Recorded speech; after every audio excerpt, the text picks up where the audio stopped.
Hello kids, this is Mr. Whistler with your video lesson of the day, and today we're going to be talking about the Constitution, the new plan of government. We have 4 vocab words today. The first one is federalism, sharing of power between the federal and state governments, sharing of powers. This helps create balance in government and preserves people's rights. Our second, and here is a poster of federalism and the shared powers.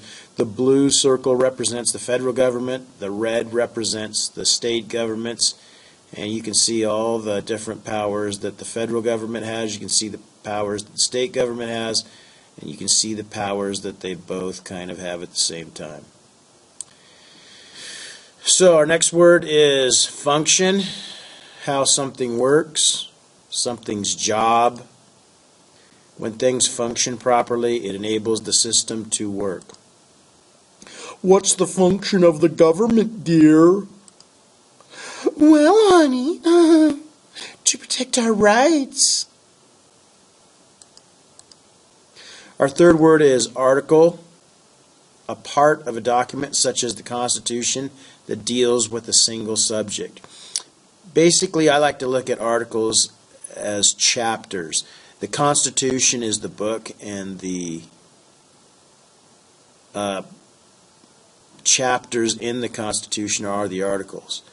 For instance, Article 1 of the Constitution talks about the legislative branch. Article 2 talks about the executive branch, and Article 3 talks about the judicial branch. So if you want to find something out about the Supreme Court, you go to Article 3 and you should be able to find it.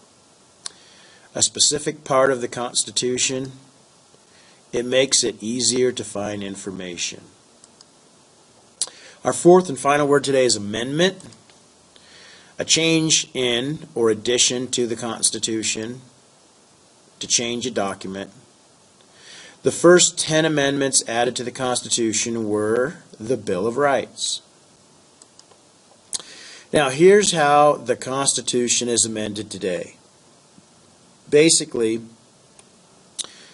a 2/3 vote in each house of Congress can get an amendment passed, but it has to be ratified by the states. So it's sent out to all 50 states, and 3/4 of them have to ratify or approve it. So there's 2 ways that it can be amended, but if you remember the word 3/4, then 3/4 of the states have to pass it.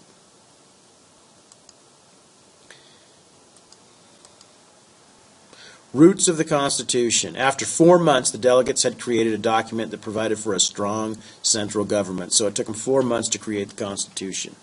Although uniquely American, the Constitution has roots in many other civilizations. For instance, ancient Greece.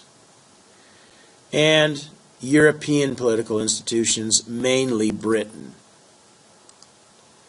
The British influence, Magna Carta, which limited the power of the king. Their parliament, which had 2 houses, and their parliament controlled money. And if you'll notice, our Congress controls the country's money. The English put a Bill of Rights in their Constitution, and we have a Bill of Rights in our Constitution. So much of the makeup of our Constitution and our government was copied from the English. The framers viewed the Constitution as a contract between the American people and the government. The Constitution protected people's rights by limiting the power of government. And the Constitution became the supreme law of the land. The federal system. The Constitution created a federal system of government that divided powers between the federal government and the states. Under the Articles, the states kept all their power. Under the Constitution, states gave up some of their power to the federal government while keeping other powers.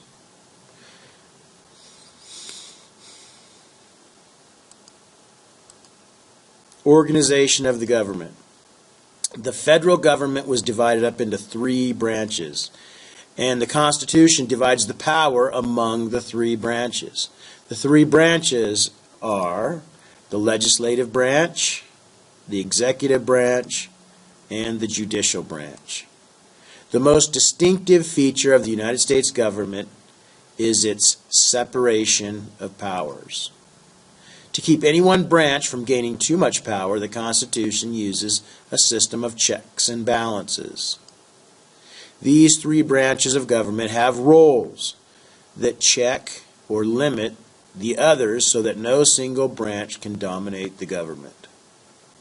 Basically, the legislative branch has powers over the executive branch and the judicial branch. The executive branch has powers over the legislative branch and the judicial branch, and the judicial branch has powers over the legislative branch and the executive branch, so that no one branch is more powerful than the other. Article 1, the legislative branch. The lawmaking branch, or Congress. Congress consists of the House of Representatives and the Senate. Some of the powers of Congress: making laws, declaring war, collecting taxes, coining money, regulating trade, raising armies, and to make all laws what shall be necessary and proper for carrying into execution all of the foregoing powers. The foregoing powers. This is the elastic clause. Congress can make any law they need to make these things happen. Article 2, the executive branch. Headed by the President, carries out or enforces the laws through various departments and agencies and individuals. For example, the FBI, the CIA, the Department of Defense, the Drug Enforcement Agency, and many others. These are all under the President, and they help enforce the laws. Some powers of the President include: he's the Commander-in-Chief of the Armed Forces. Now remember, Congress is the only part of government that can declare war, but once war is declared, the President runs the war or is the Commander-in-Chief. And he can conduct relations with foreign countries. Article 3, the judicial branch, has to do with the court system. The power resides in one Supreme Court and other lower federal courts that Congress might establish. They hear court cases involving the Constitution, laws passed by Congress, and disputes between the states. Some powers of the judicial branch: judicial review. The Supreme Court or the judicial branch may declare acts of the legislative branch and the executive branch unconstitutional. Judicial review is where they do that. They check laws that are created to see if they are constitutional or not. And if they are not, then they throw them out. If they are, they stay as laws. Supreme Court is the highest court in the land, or the court of last resort, meaning once it goes to the Supreme Court, there's no other options after the Supreme Court. Once the Supreme Court makes its decision, it's final. These are justices of the Supreme Court, and this is Justice Roberts, the one who kind of increased the power of the Supreme Court a couple of years ago when he actually changed the word fine to tax. The Supreme Court has 9 justices, which are appointed by the President.